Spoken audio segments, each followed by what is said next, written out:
सफल होने के लिए काम में डूब जाओ, क्योंकि पागल आदमी ही इतिहास रचता है। सफल लोगों की प्रेरक कहानियां भी पढ़ने को मिली, लेकिन एक ही बात सामने आई।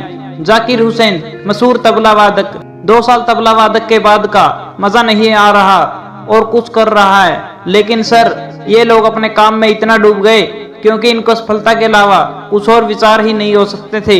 यही सफलता की कुंजी है। और जब अपने क्षेत्र में कदम रखा या फिर जब आत्मविश्वास था, तब उनके अपने काम पर कितना भरोसा था? 99% नहीं सर, पूरा का पूरा 100% लोगों का विश्वास अपने आप के ऊपर था।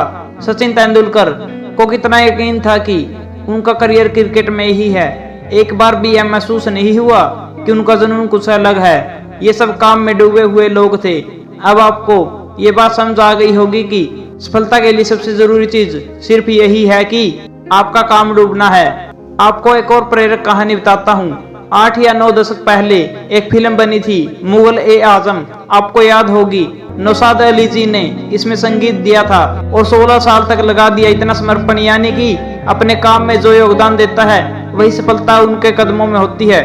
लेकिन जब फिल्म रिलीज हुई तब कितनी सुपरहिट थी, इसी पर चर्चा आज भी हो रही है।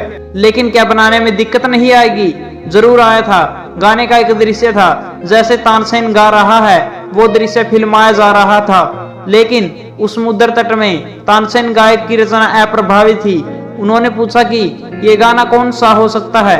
उनके दोस्त ने बताया कि ये गाना बड़े गुलाम अली खान साहब गा सकते हैं। लेकिन उन्होंने फिल्म के लिए गाना नहीं छोड़ा। वो बोले, मुझे उनके पास ले चलो। और जब गए तो उनकी बातचीत कैसे हुई? उन्होंने कहा था कि आप गाना गाना चाहते हैं, लेकिन खान साहब बोले, मैं फिल्म के गाने नहीं गाता। नौशाद अली उस वक्त सिगार पी रहे थे, तो कस खींचते हुए बोले कि गाना तो तुम ही गाओगे। एक बार समानता नहीं माने, फिर से कस लिया और बोला, गाना तो आप ही गाएंगे। खान साहब बोले, कैसे बदतमीज इंसान हो।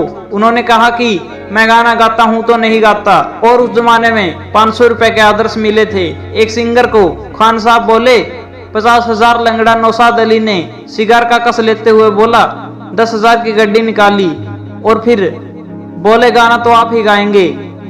मान गए सर, क्योंकि आउट ऑफ द बेस्ट के साथ एग्रीमेंट नहीं कर सकते। आखिर गाना गवा ही दिया।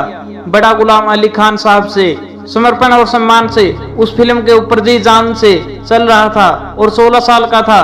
और हम जल्दी हार मान लेते हैं। इच्छा शक्ति मजबूती से सफल हो सकती है।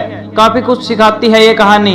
आज भी ये बात कही जाती है कि नौशाद अली जी की हाथों की उंगलियों के बीच की जगह जली हुई थी। सिगार खत्म हो गया था, मगर ध्यान साला जहां रखा गया था वहीं से हटता नहीं था। कुल मिलाकर ऊपर लिखी गई सारी बातों का एक ही सार है, जो अपने काम में डूब जाता है उसमें सफलता जरूर मिलती है।